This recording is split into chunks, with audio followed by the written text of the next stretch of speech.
Could you imagine what you could have done if Rick Steiner was his manager and Scott Steiner was his trainer?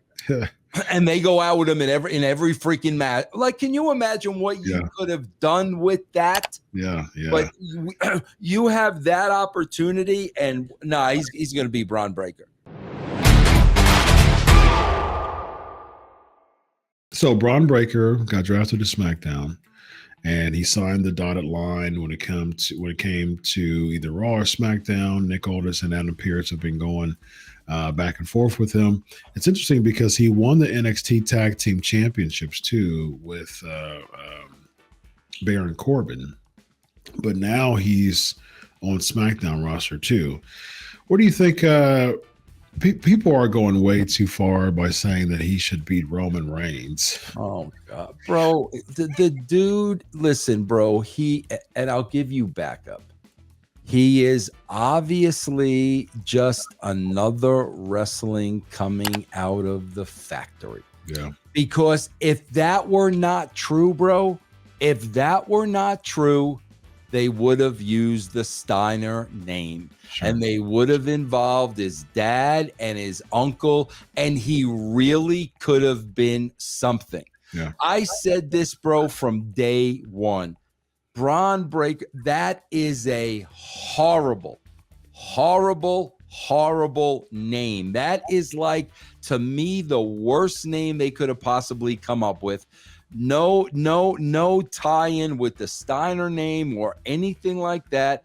Bro, he's going to be just another name coming out of the factory. And it's again, bro, we're going to go back to what Triple H said. Triple H basically said nobody's going to get over. I mean, that's what he basically said. Ryback effect. I'm telling you. And bro, I swear, like there's been bad names.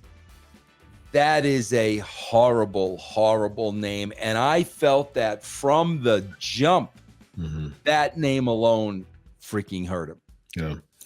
So where do you think he goes on SmackDown, man? What do you think his so right now? Can I tell you where I think he'll wind up? Yep, I think he'll wind up like a Karrion Kross.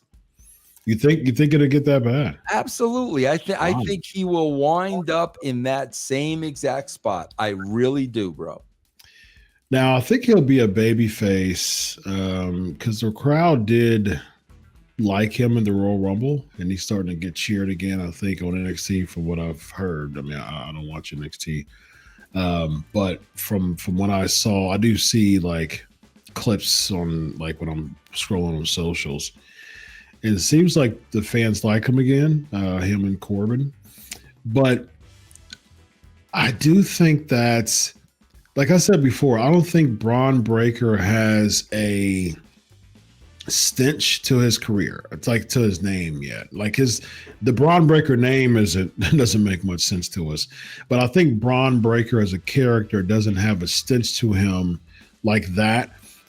Vince McMahon had Karrion Kross lose his very first match on the main roster. I mean, that you talk about embarrassing. And if I'm not mistaken, it was to Jeff Hardy, who was barely above mid-card at that time as far as what his status was in the company. And then he was going back and forth with Keith Lee, and like he was DOA basically. He came out to the Lord Humongous Mask and the Mask, and it just seems like Vince McMahon just saw nothing with him. You don't have to worry about Vince McMahon just kind of seeing someone and just shattering their dreams anymore. This is more of a Triple H show when it comes to creative. Chris, so do you think that makes a difference in his booking? It ain't a Vince McMahon thing. It's a wrestling thing, bro. It ain't a Vince McMahon thing. It's the old school wrestling where we gotta test the guy. It's not Vince. You think Triple H still does that? Absolutely. Even with DIY, who doesn't really seem like they're not a airport tag team. You know what I mean? How many times did we see those guys lose early? In the Vince era more, but nowadays not so much. Because they already jobbed them out, and once you job them out like that, bro, you're never going to get them over to their full potential. But DIY didn't really lose too much when they. Well, I'm talking about on an individual basis. Oh yeah, individual, yes, Yeah. but as a team, when Triple H put them together as a team, I believe they debuted last fall, if I'm not mistaken, on the main roster. They've actually been pretty solid win-loss on the main roster. They haven't lost too much. Yeah, I just think, bro, it's the old testing, bro. That I'm gonna have to see that disappear to believe it. But until I see it, bro, that's the business, man. And when you got guys, bro, you still got the, supposedly the Bruces there and the Hayes there and the Heymans there. When you still got guys like that there, bro, that's the mentality. They still have that old school mentality. Yeah. I can see that. I mean, they really, bro. Again, I like the guy, but I mean, Chris, like, can you give me a defense of not going with the Steiner name and not using his dad? Could you give me a reason to support that? I think with Bron Breakker, he's trying. A lot of those people are trying to get away from the shadow of their, of their parents, and so he's looking for his own brand. The problem is that to me, I'm like, if it ain't broke, don't fix it. You know what I mean? Like just like with Curtis Axel, like he tried to get away from the Hennig name and see where that led him. So I don't think, Lexus King with Brian Pillman, people are, from what I've heard, liking his character, but it's still not the same as still having that Pillman name. Randy Orton didn't seem to have a problem, bro. He didn't have an issue. Same with Cody Rhodes. Right. He's in the main event twice. That's just me, bro. Like, that's just me. I'm with you there, Vince. I don't. Bron Breakker, to me, doesn't scream, like main event name. No, that's exactly. I'm with you, Chris. That just is not. It isn't. It just isn't. Yeah, I'm with it, man. People know he's a Steiner. I mean, don't insult the intelligence of the, of the crowd here. I think if people know that he's a Steiner, work it. Right. Like both of his father and his uncle in the Hall of Fame.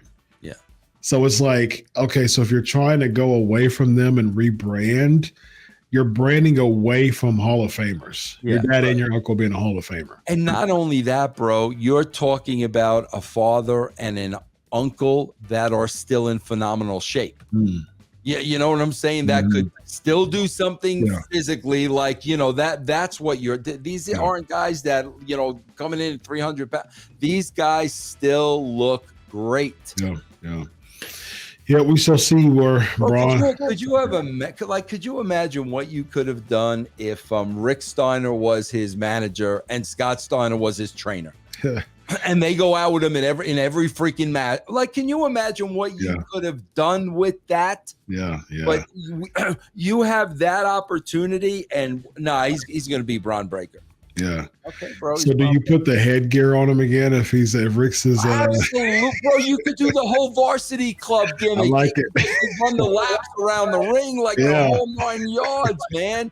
And bring Kevin Sullivan back as a stick man. Get Rick and Scott involved in every. Like, oh my God, I personally would be so into that, and somebody would have to explain to me why we're not going down that road. Because, bro, listen, you just mentioned two guys. You just mentioned Pillman. You mentioned Curtis Axel. Bro, their fathers are dead. Yeah. Their father, you can't do anything, but you can do something here. You know what I mean? Yeah. Whatever. Yeah, well, we shall see where this goes with Bron Breakker. Maybe he'll become Braun Steiner. Maybe he'll have some type of revamp in his career. Maybe he could have a shoot promo. You know what I'm saying? talk about his dad and his uncle always having heat with The Office. They never got, you know what I'm saying? And that's why you would, you could do that like this. Yeah, you sure he can cut that promo against The Office like this. You know what I mean? Yep, absolutely. This guy right here is Vince Russo. I'm Dr. Chris. This is Writing with Russo. Have a good night, buddy. Solo.